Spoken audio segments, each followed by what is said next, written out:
You get awards funded by pan masala brands. Nobody knows you. You are an unknown actor. Only one screen name of yours is famous, and I can't even recall from which movie that is. You don't know anything, and you need to read my books. This is how Chetan Bhagat spoke to actor R. Madhavan on Monday. Essentially, Chetan lost his mind. He lost the plot. He lost his cool. And the meltdown was delicious. Hi and welcome. You're watching TFI English, the national socio-political analysis arm of the TFI Media Group. I'm Siddharth, your host. In this video, I will tell you how Madhavan and Chetan Bhagat's promotional campaign went terribly wrong for Bhagat. Terribly wrong in a hilarious fashion. Let's begin. Decoupled on Netflix is a bold, elegant and a brilliant show. It is refreshing and unique in many ways. The protagonist is played by actor Ranganathan Madhavan. Yes, Mary from Rehna Hai Tere Dil Mein.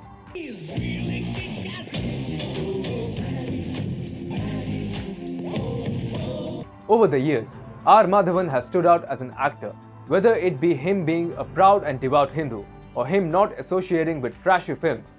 The actor has never disappointed. With Decoupled on Netflix, Madhavan plays the role of India's second best-selling author who is on the verge of a divorce with his wife. Yes, Chetan Bhagat, the national author of mediocrity, plays a short role of Madhavan's rival in Decoupled. Chetan Bhagat, quite frankly, is the punching bag of India. Wouldn't you agree? For several years now, India has been tolerating his mediocre books. So, when Madhavan decided to humiliate and roast Chetan Bhagat on Twitter, the nation as a whole was delighted. People stocked up on popcorn, sat and watched as the public spat played out in its full glory, with Chetan Bhagat facing an unsparing barrage of comments from the decoupled actor.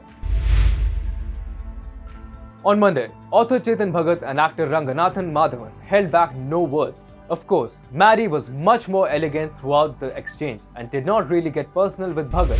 Chetan Bhagat, however, lost his wits. He evidently was not in control of himself and let his anger and hurt get the better of him.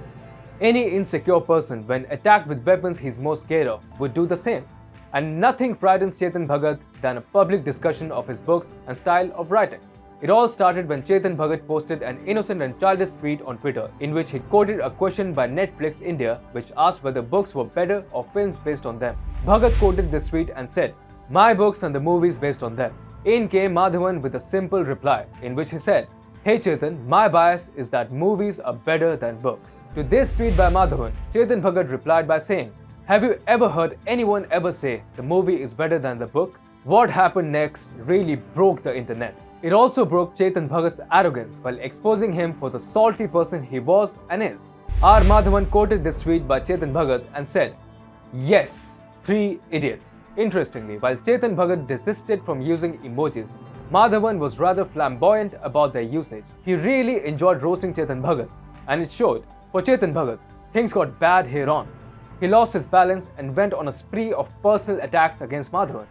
To Madhavan's sarcastic tweet, Chetan Bhagat replied by saying, "You're flaunting 3 idiots to me? Don't try to preach to the choir. Maybe you should actually read my books." Madhavan took on Bhagat and said, "If you love books so much, why are you in my new show, Decoupled, streaming only on Netflix?" By now, it became clear to many that this exchange was scripted and part of a publicity stunt by Netflix and the creators of Decoupled. But that is not all. This was surely a publicity stunt, as confirmed by Madhavan. But Chetan Bhagat was evidently not prepared for it, or at least did not have full knowledge of the extent to which he would be roasted. Chetan Bhagat went on to say, "Ha ha ha ha. What an unsubtle plug. Maybe it's just me. I prefer a Pulitzer over a Pan Masala branded award show." To which Madhavan replied, "Well, I prefer the 300 crore club over bestseller." Chetan Bhagat really went personal after this. One cannot help but appreciate Madhavan for not losing his cool. Chetan said, "Well, I prefer to be known as Chetan Bhagat over being known as Farhan from that one movie." The reply to this tweet by Chetan Bhagat was absolutely savage. The actor said, "I'm not known just as Farhan. I'm also known as Manu from Tanu Wells Manu, Karthi from Alai Payude, and my favorite, Maddie, क्योंकि मैं रहता हूँ सबके दिल में." Madhavan immersed the bigger man and put an end to the scripted spat, which spiraled out of control for Chetan Bhagat. I don't really know if Chetan Bhagat ever had any grace or modicum of decency in him, but his spat with Madhavan shows how he could not take even a scripted insult being hurled at him. One would think that a best-selling author like Chetan Bhagat would have a thicker skin, right? But that is certainly not the case, as you have seen. Chetan Bhagat has been in the writing scene for over 2 decades now, but he continues to remain insecure. While Madhavan enjoyed taking the author down, Chetan Bhagat really turned a victim of his own paranoia. Chetan Bhagat found close to no supporters, and everyone rallied behind the actor. Chetan Bhagat is an overrated author. His books are mediocre, his writing is banal, and his style is boring. Yet, the Indian youth consumed his books and made them bestsellers because they had close to no options. Now, Chetan Bhagat has saturated. His peak is over, and his books are anything but a sensation. So, when Madhavan began taking him down, the comments got on his nerves and he lost it completely. At the end of it all, Chetan Bhagat has earned himself the reputation of not being able to take jokes.